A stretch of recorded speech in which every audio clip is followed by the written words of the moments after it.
भैया तो मदद करो इधर तक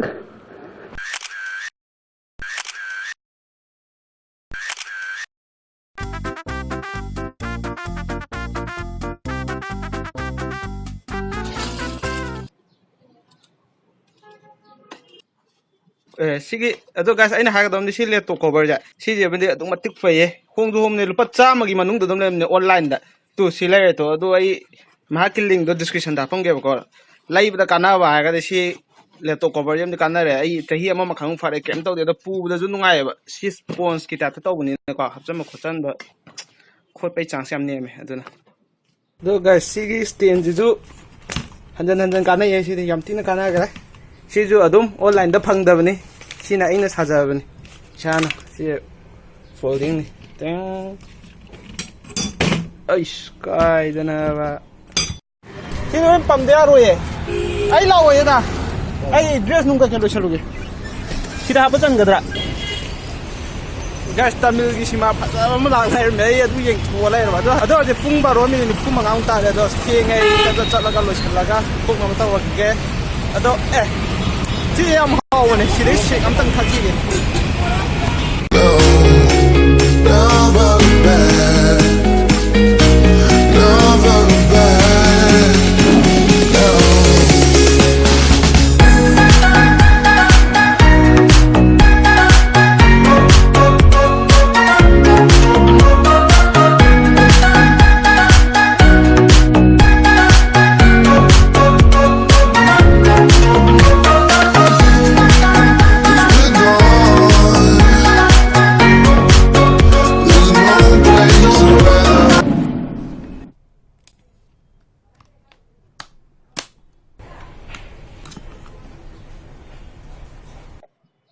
लैसिंगे सुमायना तप तप चलमगा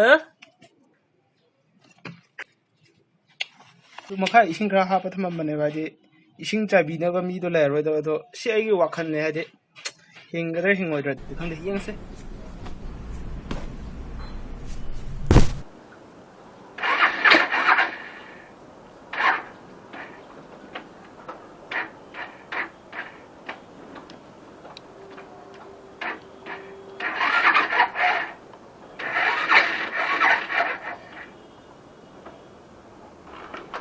नांगे थोंगला दबगे स्टार्ट तौदे बैटरी जु सीगे तइजे कुइना पंचर होगे नि सेम दबि थमगमने तन्ना अदुगे रनिंग स्टार्ट तौदबे यारो हौरेंगे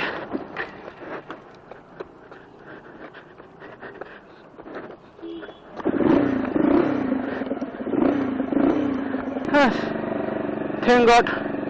हौदे हौरे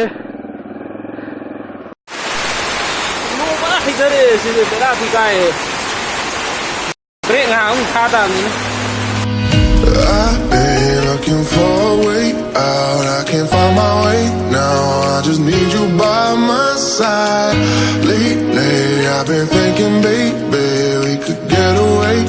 and never look back, never look back, never look back, no, never look back, never look back, no.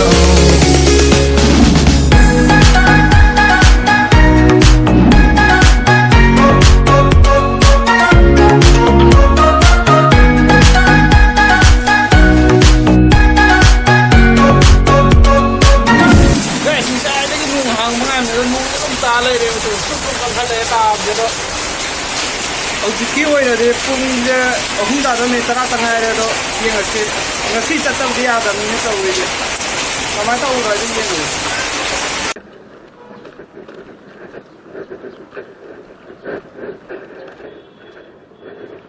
भैया थोड़ा मदद करो इधर तक थोड़ा मदद करो हाँ थोड़ा ये ब्रिज तक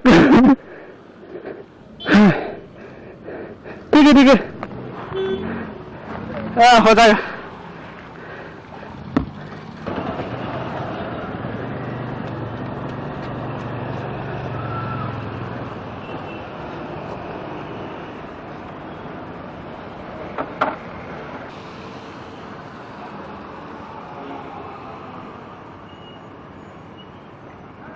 그 배터리 짜서 왜 하더라?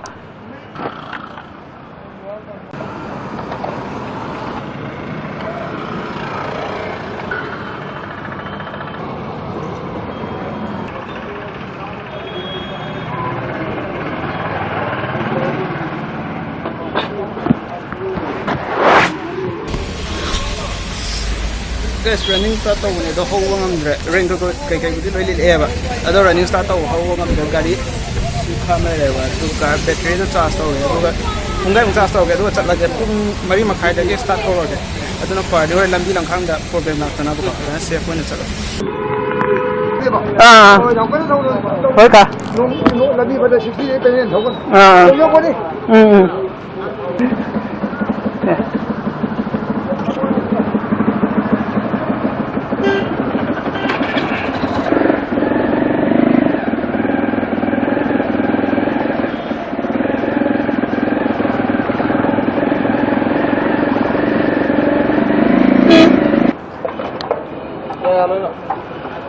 Sani liter ahunga ponyani okay guys saja ga de kamra hai de da sata ba re ni ko kamra ai gi action camera de kamra amuk nam da play oya ga da amuk nam da off oya ba button ama khata da adu da aina hama mayan gi ilma matang do adai da de ni play nam gi ne ba play nam da adu da de off to do call ja ne ba off to do call ba de tension du lai ram ni ko thu na chani adu da dum play dum to lai ma de battery charge to ba de helmet lock thu a khil la tham ko pa de dum charge to lai ram ja ne ba adu no kamra aina gari thoba hore gari thoba ho matam ji da na hai de keno wa ngang wa timing gumba adugumba da na haidi play tawri ni na camera do off tawro wa nu ngang ba phaja ma phang da tak na ko ta na tawre ba duga mo haidi off taw ma tam da na mung da na ko aduga da na dum play tawram ni na malom ro pa da dai gi action camera do battery sig ba adu da na kham ne kai ne action camera yam tu na battery sig na wa khan ngai ta na lai ne do ai na shoi be oi lai me adu na lambi da chapi vlog se yam pak na di u dram ne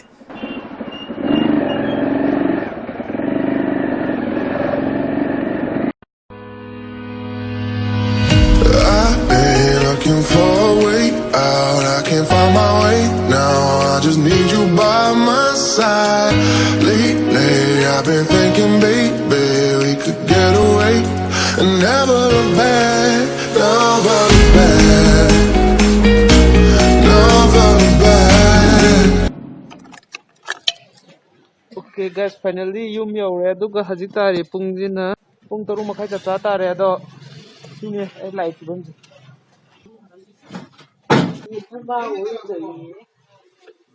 공시도 로에래 너무나 떨라거든 sine ngasigi vlog matang sidai vlog se lotion jarage aduga mathang vlog la tribu mayam punna ngamina sikko aduga ai se gi lifestyle gi vlog se sida piningo suggest bibiro aizu khangde kem haite ado na koina phajagda mo nungai do mo dum suggest to biram mo lore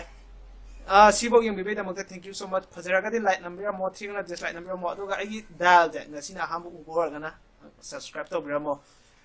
matang sida kainara si channel ba Kangleipak na yai fo